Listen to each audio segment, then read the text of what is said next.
Hello students, good morning. Once again I welcome you to in the today's science class. But you know, up to last time we study about the different type of musical instrument, that is wind instrument, string instrument and percussion instrument. Now this time we study about our one topic, that is the sound produced by animals. अब तक हमने जो भी study किया वो non living things कैसे sound produce करती है उसके बारे में बात हुई. But today's topic is how sound is produced in the animals. Different type of sound सामने देखना बोर्ड पे, ये इसमें बताया हुआ आपका. That is first for example dog produce barking sound, birds produce chirping sound, that is the barking और that is the chirping. और एक बर्ड होती है हाइना, उसकी जो साउंड होती है वो ऐसी लगती है जैसे कि कोई ह्यूमन बीइंग लाफिंग कर रहा हो, उसको वो साउंड होगी, दैट इज द हाइना. इन सबके अंदर जो साउंड प्रोड्यूस होती है उसके लिए एक अलग से वॉइस ऑर्गन होता है, वो अपनी फंक्शनिंग करके और इस तरह का साउंड प्रोड्यूस करता है. इतनी बात समझ में आ गई. एक और बात ध्यान रखना, फ्रॉग्स. रेनी सीजन में देखा होगा बहुत सारे फ्रॉग्स जो होते हैं एक साथ बहुत साउंड निकालते हैं और वो होता है उनके अंदर जो वोकल कॉर्ड्स होती है उससे प्रोड्यूस करते हैं. लेकिन इसके बाद कुछ बातें और बता रहे हैं आपको, that is about the snakes. Snakes के अंदर जो साउंड प्रोड्यूस होती है वो उनके कोई ऑर्गन से नहीं होती है. By forcing air out,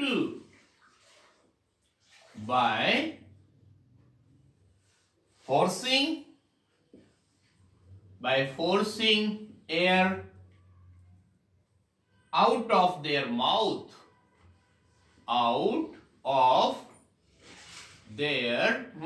मतलब कि स्नेक जो भी साउंड प्रोड्यूस करता है ना उसमें अपने अंदर से बहुत फोर्स से एयर प्रोड्यूस करता है और वो माउथ से हिसिंग साउंड की फॉर्म में प्रोड्यूस होती है और उसी को बोलते हैं आप हिसिंग साउंड ऑफ स्नेक. उसके बाद एक और बात कर रहे हैं बेटा, that is the grasshopper. Everyone know grasshopper. और in case of the grasshopper what happen. बेटा देखो, स्नेक के अंदर जो भी साउंड प्रोड्यूस हुई उसमें कोई पर्टिकुलर साउंड ऑर्गन्स नहीं होते हैं.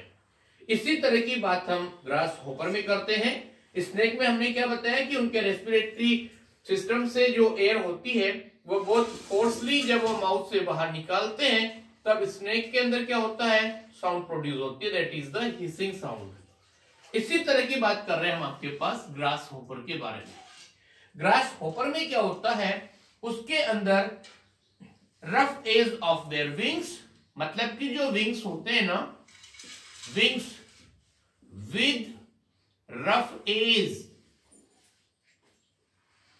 मतलब उनके जो विंग्स होते हैं उनमें क्या होता है, रफ सरफेस होती है और उसको वो रबिंग करते हैं किससे, against their upper part of wings.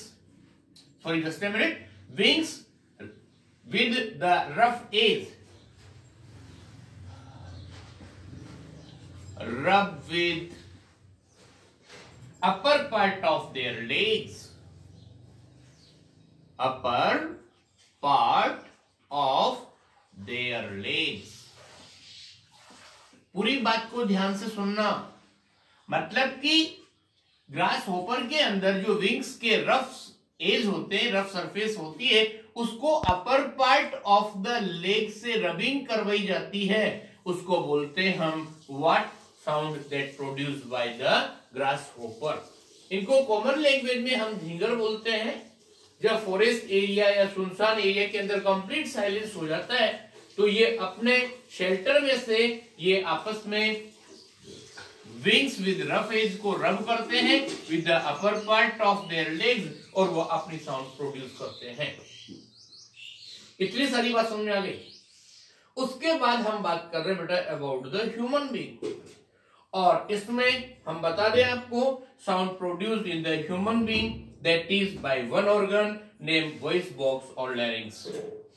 Please try to understand. सो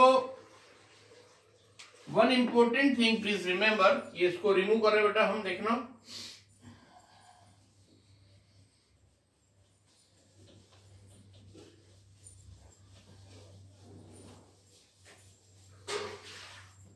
यहां पर देखिए आप sound produced by human being.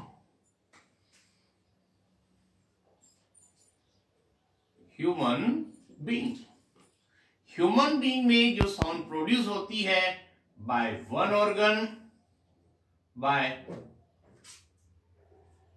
Voice box. Voice box और इसका एक और नेम होता है, उसको बोलते हैं लैरिंग्स. That is larynx. Okay, this is the larynx और voice box, और इससे साउंड प्रोड्यूस होती है. अब ध्यान से सुनना, जब कभी भी अपन कुछ बोल रहे होते हैं, साउंड प्रोड्यूस होती है, उस टाइम पर हम मतलब थ्रोट वाले पोर्शन को, मतलब गर्दन वाले पोर्शन को अगर टच करके देखें तो वहां पर ऐसा लगता है कि किसी चीज का अप एंड डाउन, बैकवर्ड और फॉरवर्ड मूवमेंट हो रहा होता है. When we swallow is known as the voice box. A hard bump in the throat is seen to move, or when you swallow is known as the voice box. अब voice box के अंदर 2 ligaments होते हैं. Ligament और tendon पड़ा हुआ है आपका, कनेक्टिव टिश्यूज होते हैं ये. 2 ligaments commonly known as the vocal cords are stretched across the larynx. मतलब कहने का सिंपल वे हम बताएं आपको, सपोज करिए ये आपके पास में एक वॉइस बॉक्स है, इसके अंदर यहां पर 2 जो लिगामेंट्स होती है ना, उनको वोकल कॉर्ड्स बोलते हैं. ये खिंची हुई रहती है, स्ट्रेच होती है. In such a way that it leaves a narrow slit. इनके बीच में बहुत पतला सा गैप होता है, और जैसे ही उसमें से बहुत फोर्स से एयर पास होगी, that produce the sound. So ध्यान से देखना, this is the एक में ये एक्चुअल तो नहीं है, लेकिन जो अपना बॉडी फीचर्स के हिसाब से जो होना चाहिए वो बता रहा हूं मैं आपको, और इसका एक्चुअल डायग्राम बुक में भी दिया है, but it has no labelling, और आपको कंप्लीट डायग्राम देखना है. Please take with the help of Google. तो गूगल पर आप सर्च करिए, उसका कंप्लीट वॉइस बॉक्स का डायग्राम आपको मिल जाएगा. इसमें हम बता रहे हैं आपको, this is the voice box, और ये होते हैं आपके पास में, that is the vocal cords. Vocal cords, और वोकल कॉर्ड्स एक्चुअल में क्या होते हैं? लिगामेंट. ओके, और इसके बाद सुनिए आप, when the air from the lungs is forced through the slit, it make the vocal cords to vibrate. आप देखा, जब भी अपन बोलने की इच्छा करते हैं तो उसमें अंदर से, लंग्स के अंदर से बहुत ग्रेटर स्पीड से एयर पास होती है, तब ये जो वोकल कॉर्ड्स होते हैं, लिगामेंट्स होते हैं, वो वाइब्रेट होते हैं, और उसकी वजह से साउंड प्रोड्यूस होती है. कभी कभी आपको पता है अपने को बोलने में ट्रबल होती है, साउंड प्रॉपर्ली नहीं निकल पाती है ड्यू टू एनी रीजन, तो उसकी वजह होती है बेटा कि ये वोकल कॉर्ड्स जो लिगामेंट्स होते हैं उनमें कुछ ट्रबल हो जाती है. इस डॉक्टर्स जो लोग होते हैं वो अच्छी सी मेडिसिन देते हैं, और with in 2-3 days it will become the normal. तो ये सारी बात होती है इसके अंदर. When the vocal cords, अब इसमें भी 2 बातें हैं, सुनना. जैसे गिटार और सितार के अंदर अगर स्ट्रिंग लूज होते हैं तो अलग साउंड होती है, टाइट होते हैं तो अलग साउंड होती है. ऐसी ही कंडीशन इसके अंदर होती है. जब आप वोकल कॉर्ड्स टाइट और थिन होती हैं तो अलग टाइप की आवाज होगी, जब लूज और थिक होती हैं वोकल कॉर्ड तो अलग टाइप की साउंड प्रोड्यूस होगी. So please remember.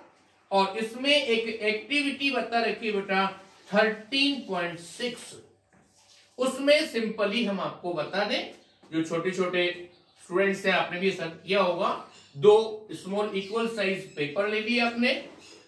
ये सपोज करिए आपके पास में इस साइज के आपने एक सिंगल पेपर और उसके साथ में दूसरा पेपर, और उनको फोल्ड करके और बीच में से आप एयर पास करते हैं तो क्या होगा, ए साउंड इज प्रोड्यूस। तो यहां पर रबर स्ट्रिप लगा करके सब कुछ अरेंज किया तो उसमें साउंड प्रोड्यूस होगी। एक और बात बता दें हम, एयर हमेशा पास आउट होती रहती है, कभी ऑक्सीजन अंदर जाती है, कभी CO2 बाहर निकलती है, पर हर टाइम साउंड प्रोड्यूस नहीं होती है, because it is controlled by the voluntary muscles. Muscles के बारे में पढ़ा होगा आपने, इनवॉलेंट्री मसल्स, वॉलेंट्री मसल्स और कार्डिक मसल्स। तो ये बोलने का जो भी अपने साउंड प्रोड्यूस करने का जो मैटर होता है, आपकी इच्छा होती है तब आप बोलते हैं, जब आपकी इच्छा नहीं होती है आप नहीं बोलते हैं। तो कहने का मतलब, बोलने के लिए आपको ज्यादा प्रेशर से जो अंदर रेस्पिरेटरी सिस्टम है वहां से एयर बाहर निकलती है, लिगामेंट यानी कि वोकल कॉर्ड्स वाइब्रेट होते हैं, तब जाकर के साउंड प्रोड्यूस होती है। इसके बाद में कुछ बात हम आपको बता रहे हैं, थोड़ा ध्यान से सुनना बेटा। यहां पर हम बात कर रहे हैं about the size of vocal cord. Size of vocal cords in first number बात कर रहे हैं हम, size that is the in males, हम मेल ह्यूमन बीइंग की बात कर रहे हैं, उसके अंदर जो साइज होगी that is 70 mm to 25 mm, मतलब कि 70 mm से लेकर के और 25 mm तक की इसकी लेंथ होगी, इसकी लिगामेंट्स की। Please remember, in length that is the vocal cord, length of the vocal cord बता रहे हैं हम आपको। Size of the vocal cord in male that is the 17 mm to 25 mm, that is in the length. Please remember, इतनी बात समझ में आ गई। दूसरी बात कर रहे हैं हम वुमन, मतलब कि फीमेल्स की बात कर रहे हैं हम। फीमेल के अंदर क्या होगा देखिए आप, इसमें जो लेंथ होगी that is from 12.5 mm to that is 17.5 mm, 17.5 mm in length. ये आपको स्पेशली याद रखनी है, कहीं भी क्वेश्चन पूछा जा सकता है। ओके, और उसके बाद आगे बात कर रहे हैं हम, दैट इज द चिल्ड्रन, जो छोटे बच्चे होते हैं उनकी बात कर रहे हैं। उनकी काफी शार्प वॉइस होती है और उनके अंदर जो वोकल कॉर्ड्स होती है उसमें लिखा है they have very short vocal cord, they have very short vocal cords, that is vocal cords. Please remember, the difference in vocal cord size between men, women and children means that they have differently pitched voice, उनमें अलग अलग type की voice होती है। और this is enough for today, और next video we will study about how sound need a medium for their propagation. Okay, thank you very much.